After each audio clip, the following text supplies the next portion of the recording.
We talked about 3 stories: Musa, Sulaiman, and the Prophet ﷺ. From this, we learned that sihr is a reality. You cannot deny it. It's very clear in the Quran and Sunnah. Explicit. And therefore, the question arises, what exactly is sihr? All of this was somewhat of an introduction because I wanted to prove to you that nobody can deny sihr if you believe in the Quran and Sunnah. What exactly is sihr? Well, before we get to what is sihr, let us say what it is not. When I say magic, when I say sihr, we are not talking about the tricks that entertainers do of our time. The types of trickery that entertainers do on the street or on television, and they call themselves magicians, this is not the sihr that we are talking about. That entertainment deals with illusions, optical illusions, sleight of hand, that he'll convince you that a ball is in his hand, in reality he's already put it in the other hand. And he does this and that, and you think it's in this hand, lo and behold, he pulls it out of the other one, right? Basically, the type of magic that we see on television, which is entertainment, pulling rabbits out of hats and sawing people in half and whatnot, this has nothing to do with actual sihr. A real sahir is not an entertainer on television, even if he wants to appear like this. A real sahir is not somebody that's going to be doing these tricks of trades and magic cards and whatnot. This is not sihr. By and large, this is nothing to do. This is illusion, sleight of hand, misdirection, modern technology. A lot of these magicians are using state-of-the-art technology even nowadays. And even, for example, Harry Houdini of the 100 years ago was using technology of his era that we now think is pretty backward. But for his era, he's using state-of-the-art stuff, right? Similarly, the magicians of our times are using state-of-the-art technology to make it appear something that you do not understand. And also, I mean, a lot of them are mass deception, i.e., you see things on television and the reality is, it is well known, the audience is staged. They're paid or they're volunteers or whatever, and the plane disappears and the audience is gasping, oh wow. Well, the audience is in on the act basically, and it's entertainment for us watching on ABC, NBC. This is not real sihr. Real sihr does not occur as entertainment. So that sihr has nothing to do with Fir'aun and the story of Musa and Labid ibn al-A'sam. That's not what we're talking about. Now, some of our scholars are very strict and they say all of that is haram, and I understand, and definitely it's not something that we want to encourage, but at the same time, and our children like to see these acts, and they know, our children even at a young age know when the rabbit is pulled out of the hat, there's some type of illusion. I don't understand how. It's just cute to look at, right? It's not encouraged, and I wouldn't encourage our young men and women to get involved. So then what type of sihr are we talking about? We are talking about sihr that is in our vernacular called black magic or the dark arts. That in our vernacular is called, this is the dark arts. And the type of sihr that the Quran talks about is the sihr that deals with the jinn. That is the type of sihr that of course has been prohibited. So for those who came late, I said that we had already talked about the reality of the jinn. I'm not going to go over all of the details of that, but just a quick refresher. If we understand the reality of the jinn, we will understand the reality of magic. So when I say magic from now on, we're not talking about the fake magic. I call that, entertainment magic. That's not what we're talking about. We're talking about actual sihr. So if we understand the reality of the jinn, we will understand the reality of sihr, because you cannot have sihr without the jinn. The jinn intrinsically go with sihr. There's no such thing as sihr without jinn. Clear? Every sihr has to have jinn involved. Because in the end of the day, how does something happen? The magician has no power. That's why Musa accused them, you're frauds. You don't have any power, and you know that. You're lying. The magician pretends that he has power. In reality, the power of the magician is nothing other than the physical, natural services of the jinn. So if we understand what the jinn are naturally capable of, and we understand that the jinn have, for some reason, what that reason is we'll talk about now, agreed to help the magician, we will understand that magic is nothing other than what the jinns are naturally capable of doing. There's no supernatural, there's no mystical, there's no semi-divine. The jinns are not all powerful. Rather, Allah has given them strengths that He has not given us. And He has given us strengths that He has not given them. So when the magician utilizes the strengths of the jinn, we don't have to be astonished and amazed and say, oh my God, how did he do that? Rather, just like we can see a man galloping on a horse at, mashallah, tabarakallah, how fast does a horse gallop? I have no idea, 40 miles an hour, I don't know, 40, 50 miles an hour, right? Now, imagine if we saw the man galloping on a horse, right? Would we say, mashallah, how did he do? We know a horse goes 50 miles an hour, what's the big deal? Correct? Now imagine if we couldn't see the horse and we saw the man going that fast. We would be pretty freaked out, right? But once we understand that it's just the jinn doing it, nothing supernatural. Now, when I say nothing supernatural, for the jinn, it's not supernatural. For us, from our world, it's supernatural. For our world, but not for the jinn. For the jinn, it's totally natural. And so if we understand the physical and psychological nature of the jinn, we will understand magic completely. And wallahi, we will not fear it anymore. Because it is ignorance that causes us to fear this. We will not fear it at all, any more than we fear a predator. Yes, if we see a snake, I will be scared. But that's a natural fear. Okay? So if we discover magic, we should also, some of us might feel a natural fear. But there should not be a fear of the unknown or unknown. It's just that it's bewildering for us because we cannot see the jinn. We cannot see it. That's why it throws everything into confusion. If we could see the jinn, we would fear it like we fear a beast. Like we fear a predator. Like we fear, but because we cannot, our fear becomes mystical. And sometimes even borders on shirk or beyond what it should be, and that's a problem. So, quickly again, we've done this in a lot of detail in the previous lecture, which is the reality of the jinn. What are some of the physical characteristics of the jinn? What are the jinn made of? What type of fire? Smokeless fire. Go back to my lecture. What did I theorize? What are the jinn made of? My humble hypothesis is energy. Take it or leave it as not based on the Quran and Sunnah. It's just my, in light of modern science, there's this intuition that I personally believe, and the more I study and the more I read, the more this is personally I believe this. But again, there's not Quran and Sunnah. They're a type of energy. A type of energy. So if they're a type of energy, how fast can they go? Quite literally, the speed of light. Quite literally. Quite literally, they travel at the speed of light, right? If they're energy, then do physical structures block them? No. Just like my phone is working right now and we're inside the room, right? Just like radio waves, just like other waves are coming into this room, and the physical structure has nothing to do with them. It's nothing. They're not body. And this also, by the way, I talked about this. A lot of people say, what is the original form of the jinn? Well, who told you they have an original form? Who told you that? They don't, most likely, they don't have an original form. There is no such thing as an original form for that which doesn't have a shape. They don't have any. So they can, they're shapeshifters, for the modern science fiction guy. They can change shape because that's a part of their nature.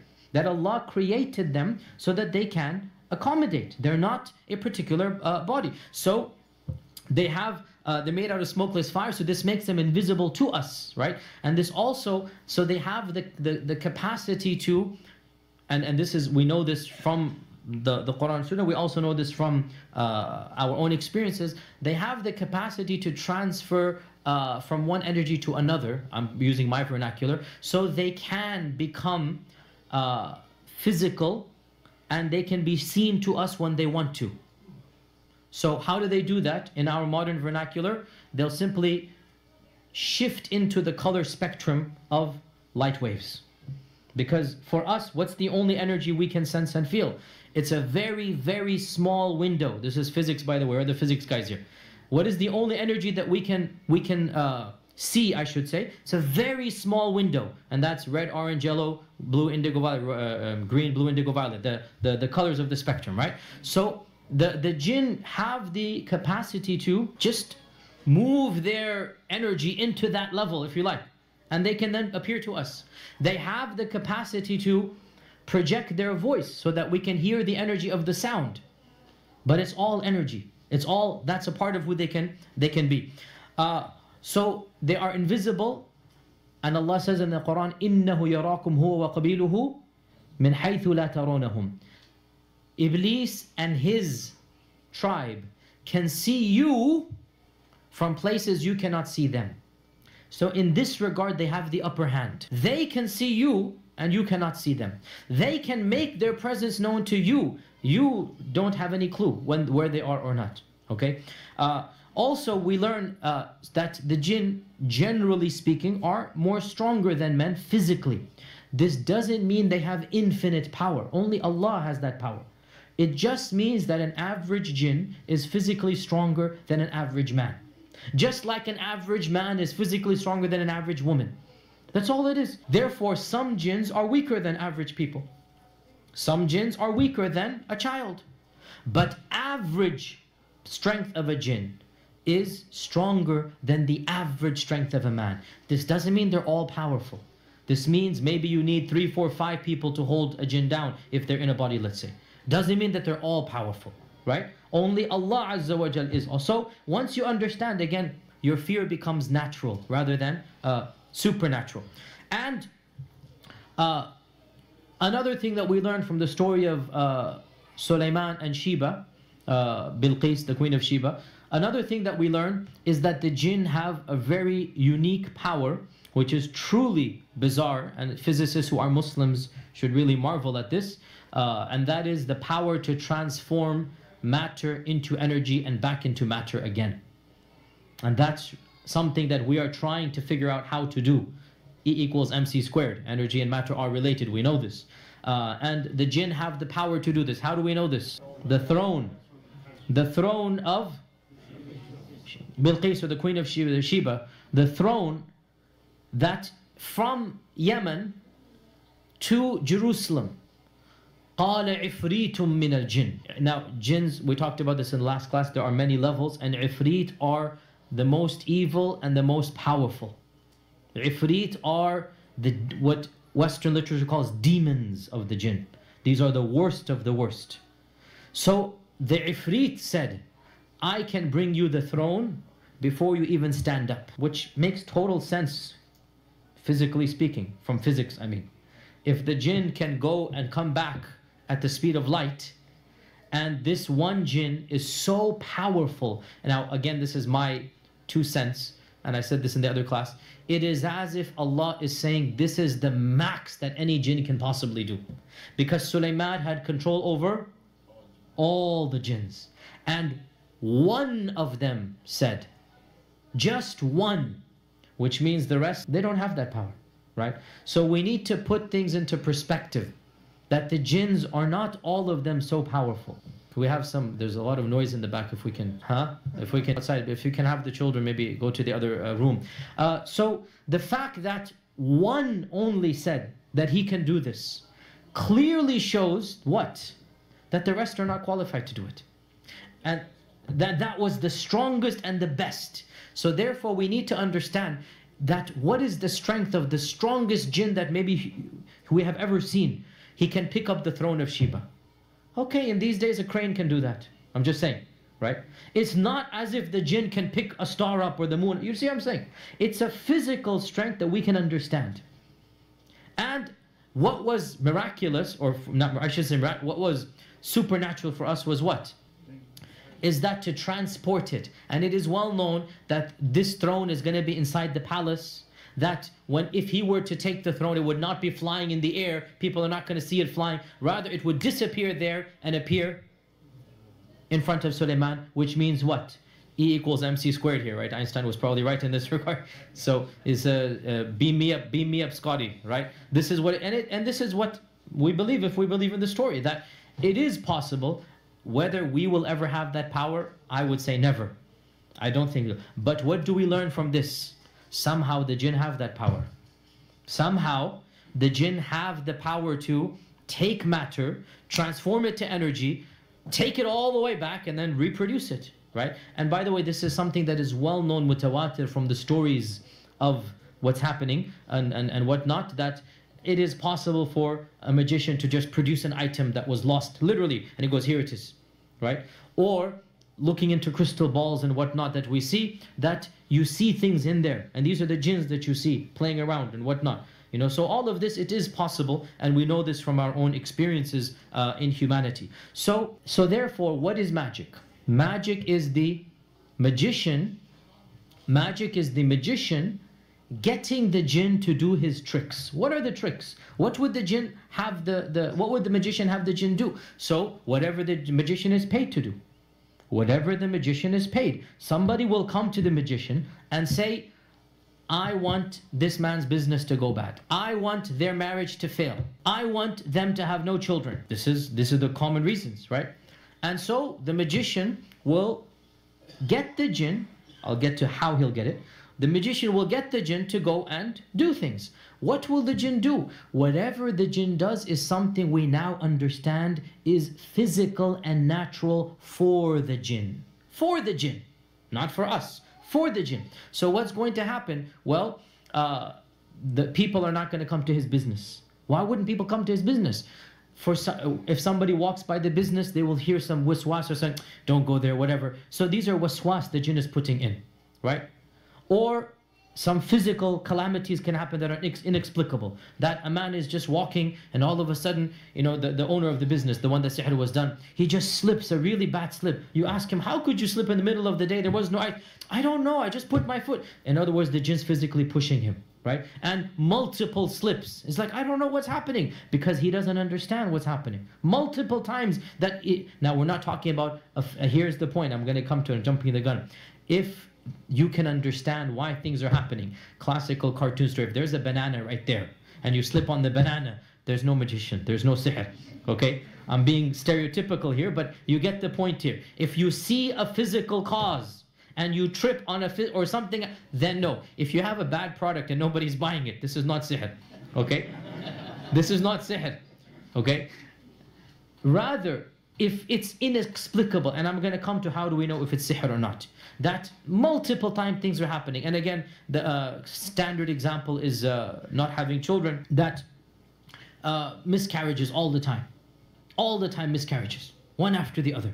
And the doctors are scratching their heads. I don't understand. You're normal, the two of you are normal, we did the test, everything is normal, one after the other. And of course, it could be physical, because the jinn could quite literally, I mean, I don't know, you know, how, I'm not a biologist, but I'm sure doctors can say, if you can squeeze, I don't know, so the fetus or whatever, some type of physical thing the jinn can do, right? Now, if the doctors say, oh, we see the problem there. If the doctor can see it and analyze it, it cannot be sihr. If it's a problem in the genes, in the DNA, if it's a problem of hormones, if it's a problem of the male or the female, and the doctor has a diagnosable problem, this is not sihr. Because by its nature and definition, sihr is, what does sihr mean?